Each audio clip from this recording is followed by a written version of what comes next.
thought I would just really quickly show you my grandmother Grace Murphy's recipe for cornbread dressing, what we just call dressing. This style of making, it's like stuffing, but we, in the South, I grew up in Mississippi. My grandmother actually learned this recipe from my great-grandmother, Jenny Sue Murphy, who she always called Ms. Murphy, and who lived right outside of Batesville, Mississippi. Anyway, the first thing that you do is at least 2 days beforehand, you need to have at least one big loaf of leftover cornbread, depending on the size, but this one I'm showing you. This is one, I think it's a 12-inch skillet of cornbread. My family would have always used white cornmeal, and this is actually a mix of white and yellow because I ran out of white. I use self-rising cornmeal. I've done a video before about making cornbread. But anyway, it's just a basic kind of country loaf of cornbread. And then my grandmother would have used either leftover hot dog hamburger buns or mostly just like white bread, what we call loaf bread. And she was very meticulous about pinching the cornbread up really, really fine. You do want your crumbs quite dry. If you don't break your cornbread ahead of time, you can dry it out in a low oven a little bit. For my white bread, my flour baked bread, I actually just used a little bit of leftover sourdough, and I like the texture of when you have some little cubes or kind of like little torn pieces in there. My grandmother it would have always been really, really fine. I remember she would make us pinch the little white bread. So anyway, this doesn't look exactly like hers, but this is hers plus my variation, but I'm going to tell you exactly how she did it. Then, usually we have 2 pans of dressing. I don't really know exactly how much this makes, so it's usually a 9 by 13, and this is a little smaller. I think this is more like a 8 by 12 or something like that, or maybe 8 by 11. 8.5 by 11. So that's one pan, and then I have a little extra. And if you wanted to do some variation, like add sausage to one or whatever, you could totally do that. We never did. You want to just butter these pans generously and then sit them aside. That's what I'm going to do to start.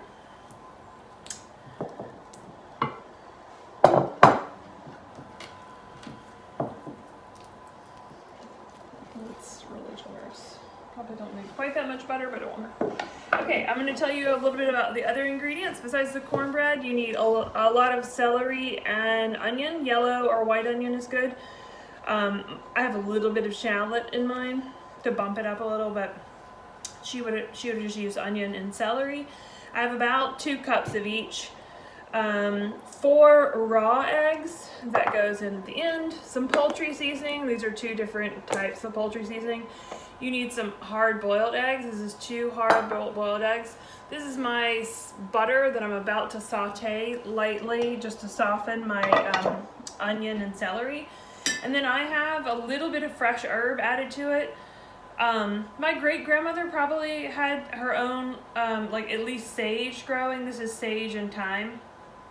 I add a little bit of fresh herbs to it. I never saw my grandmother actually do that, but at some point, I know that people definitely grew sage and used that. Then this is my homemade chicken stock. It had a lot of kind of herbs and stuff in the broth when I made it, and it has a kind of a greenish tint to it. That's from the poultry seasoning that I already added to the stock. You can use canned broth.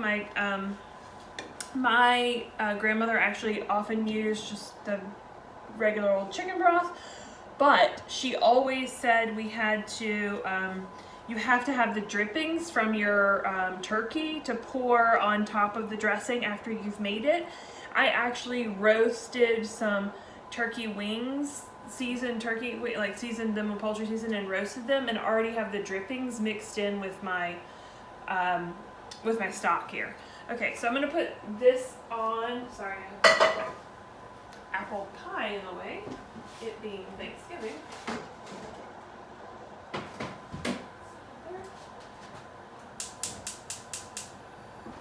is pretty generous amount of butter. It's probably about a little more than half a stick of butter that's in there.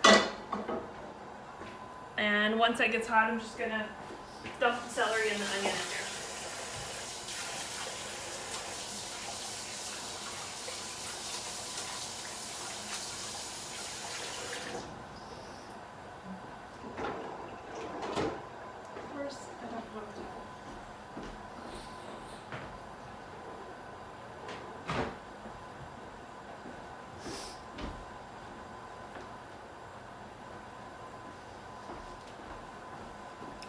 Okay, so historically this dressing would have actually been made with a hen, not a turkey, and you see chicken and dressing in rural, like farmhouse settings all the time. It would have been something that was served on a close to much more often than just on Thanksgiving, and Thanksgiving is actually not a very old holiday in the South, especially. So it would have been usually chicken and dressing, or what's really a hen, or maybe a rooster. Anyway, so we have your cornbread here. I'm gonna put the butter in, the onion and the celery in, because I hear the butter popping. And really all you want to do with these is just soften them. You don't want color on them. I'm gonna put a pinch of salt in with these.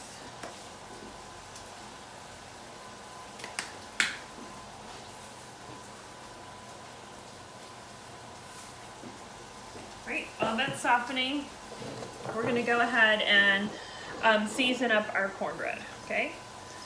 So here's all of our crumbs. We'll go ahead first and just chop up finely our boiled egg. All of my dishes are in the dishwasher. My grandmother, actually, I remember, it hasn't been that long ago. She's still alive, but she doesn't make the dressing anymore. But she would pinch the egg up like this. She wanted everything really fine. You can chop it really fine too, but she never liked big chunks of anything. My mom is more of a chunker. Anyway, smush the egg up.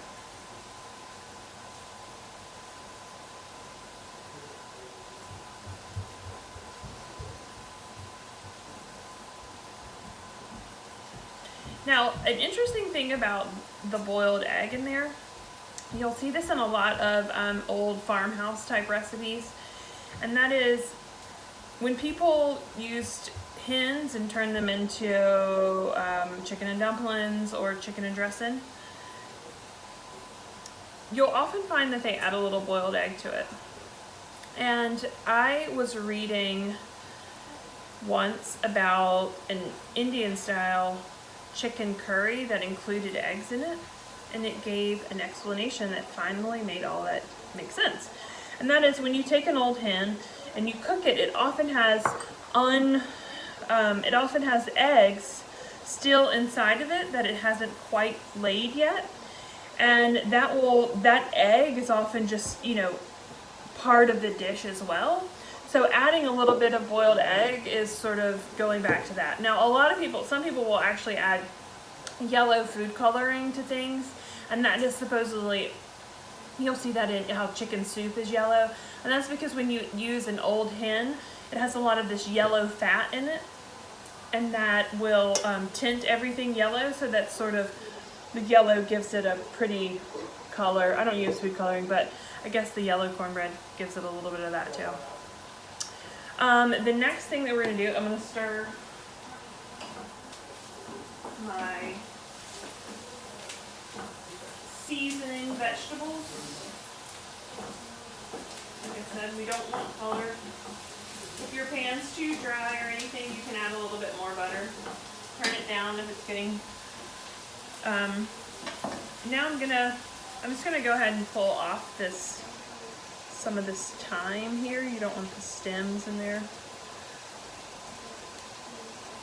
I'm just gonna add a little bit of fresh.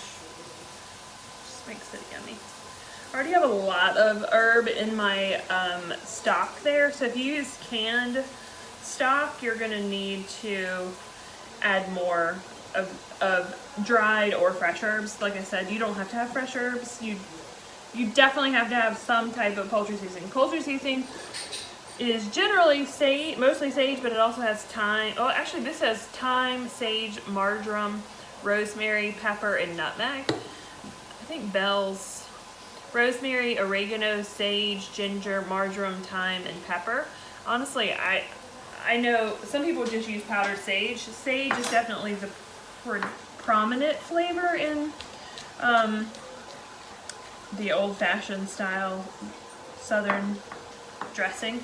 I'm chopping up this sage here, and I'm actually going to add it. Sage is kind of a, I don't know, thick herb, and so I'm going to add it actually behind me to my onions and celery, just to get it a little cooked there.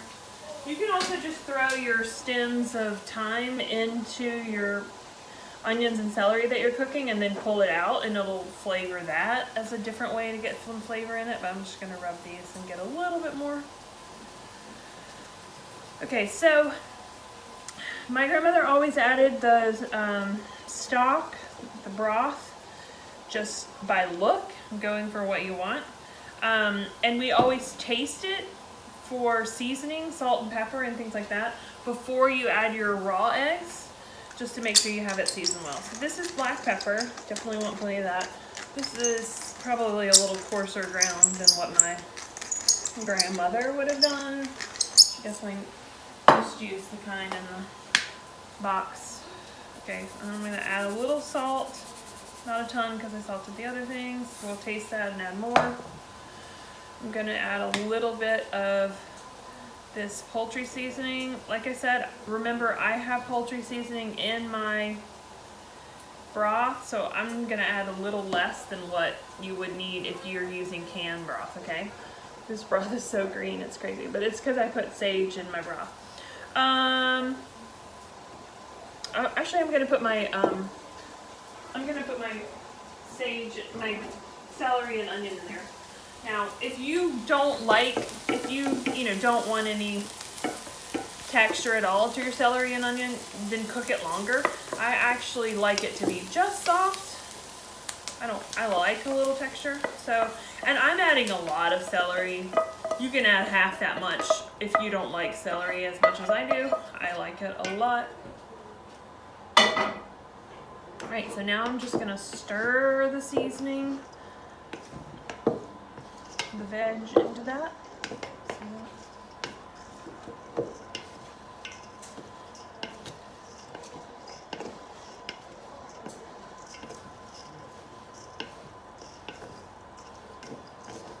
I put some Bell's seasoning into my broth. Some people definitely use Bell's. I never saw my grandmother use it. She usually used probably like McCormick poultry seasoning, and sometimes a little separate thing of sage, but mostly just poultry seasoning. All right, I'm gonna taste this now, and then I'm gonna taste it when I get the broth in there.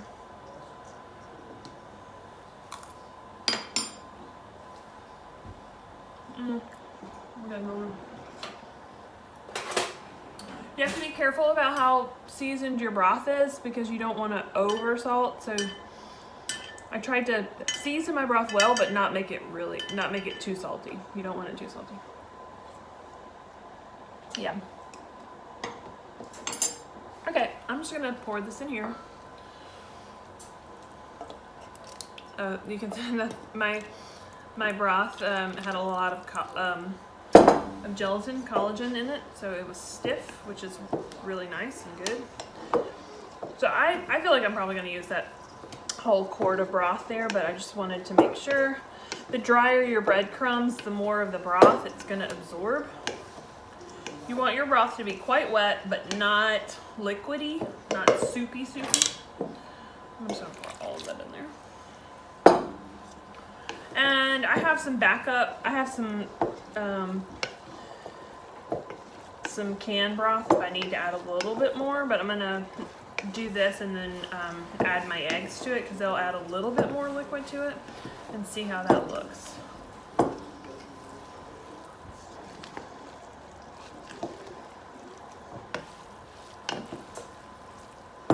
Now some people do add chicken, the actual chicken. So I was reading this recipe that my cousin Cindy McGregor Ross shared about this cookbook, whose name I can't remember. So Cindy, if you're watching this, put the name in the comments. But on Carol and Malcolm's Deep South Dining, she shared this cookbook from Holcomb, Mississippi, and it was talking about how you push the hen down into the pan of dressing and cook it that way. You would have already pre-cooked it to get the broth and stuff. But so this looks just like a little bit thick still to me. I'm gonna put the eggs in there. Actually, first thing that I'm gonna do is taste it again for seasoning, remember? So you have to do. I mean, I will eat a raw egg. I'm not too worried about it. But if you're scared of eating a raw egg, you need to taste it. So I'm gonna add a little bit more salt and pepper. Like I said, you want it to be well seasoned, but not salty.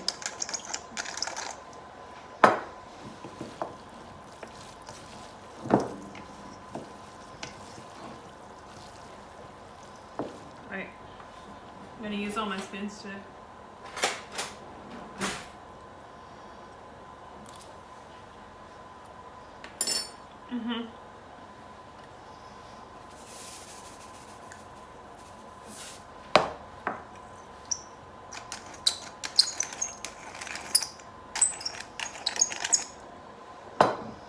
Okay. Yeah. Alright, so this is just like a little bit more turkey stock that I had. This is turkey stock that I have from boiling my giblets for giblet gravy, and you need this for your gravy, but I happen to have a little bit extra because I boiled some other turkey wings, so I'm going to add just a splash of this to my dressing. And then remember my broth was kind of thick too because it has a lot of collagen in it and it was a little bit cold, so I'm going to call that good. It could be a tiny bit wetter looking if your broth is thinner and from a can, but this was looking pretty good to me. Remember, my eggs are gonna add a little bit more liquid. So now we're just gonna crack our eggs into a bowl and beat those a little bit before we mix them in.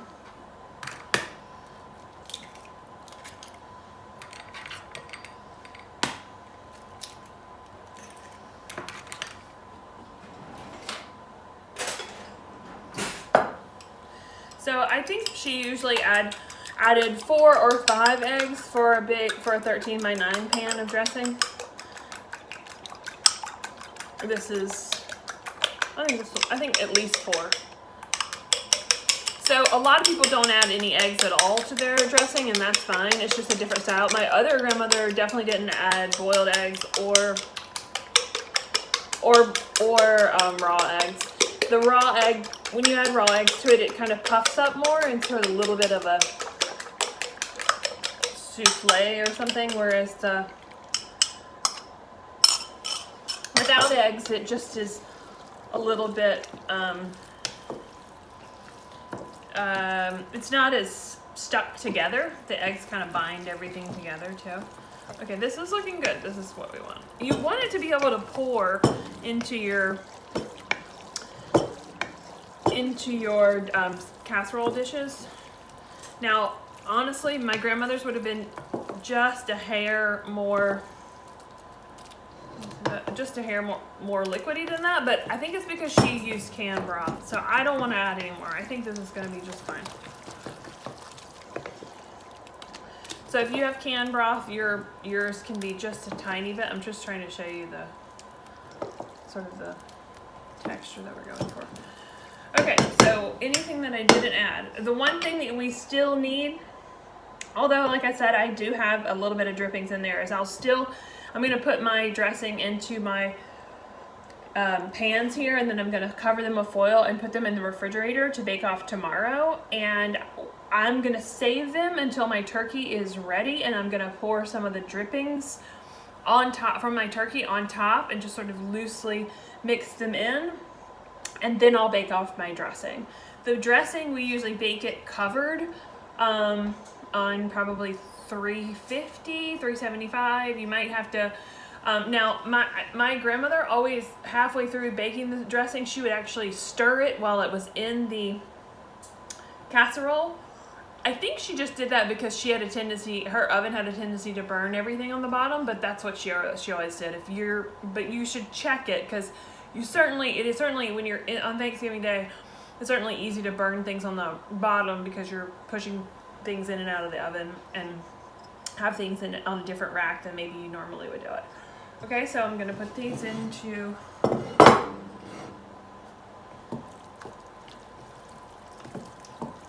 my pan, and actually I'm gonna try it now, even though it has a little raw egg in it. A little bite won't hurt you. Just to check this seasoning one more time. Oh my god, it's good. I'm actually adding just a touch more pepper and poultry seasoning.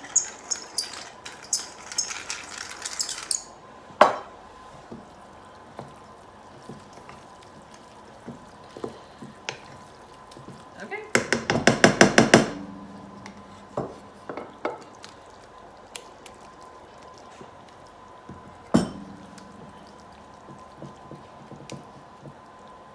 So it'll puff up a little bit, but you can feel it. You just need like half an inch around the edge.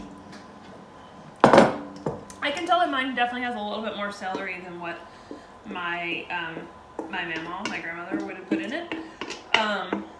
So like I said, and hers is a finer texture because, like I said, she doesn't use chunks of bread. She would crumble her bread quite fine. But I don't mind. I like the slightly coarser texture. I've never seen anybody in Mississippi or in the South where I've had Thanksgiving bake dressing inside of a turkey or chicken. Like I said, I think traditionally you would have made it in a bigger pan and just after you cooked your hen, just kind of pushed it in the middle, and then so it would be dressing kind of around your hen, around your chicken, and that's the way you normally do it. So I'm not going to bake it off today, but you just want it nice and golden brown on the top, and it should be puffed up, and serve it hot with giblet gravy. And I'll try to make a quick little giblet gravy video as well and post that soon. But the first thing that you need for your giblet gravy is the giblets that come in your chicken and your turkey. You want to boil those up and make stock out of them. And that's, so you can see my liver, heart, and gizzards are in here. And then also the neck meat I picked off. And if you take your wings off of your turkey, you can put the tips, because they often burn, you can put those in your giblets and shred that meat up too. But we're gonna chop all this really fine. You need another couple of boiled eggs chopped really fine, chop the giblets really fine, and when your turkey's done, you can, if you want, you can put your flour in your pan with your turkey and brown that flour, and then you'll add your stock and your giblets to that and bring it to a boil. Or you don't have to use the dripping pan. You can also just boil your turkey stock and thicken it with flour or cornstarch and let that boil, and then just stir your giblets into that. Doesn't have to have the pan drippings in it. It's really a matter of preference. I like the drippings. My grandmother just boiled it. Okay, that's it. Cornbread dressing, Mississippi style, from Grace Murphy, Jeannie Sue Murphy, my grandmother and my paternal great grandmother. Thank you.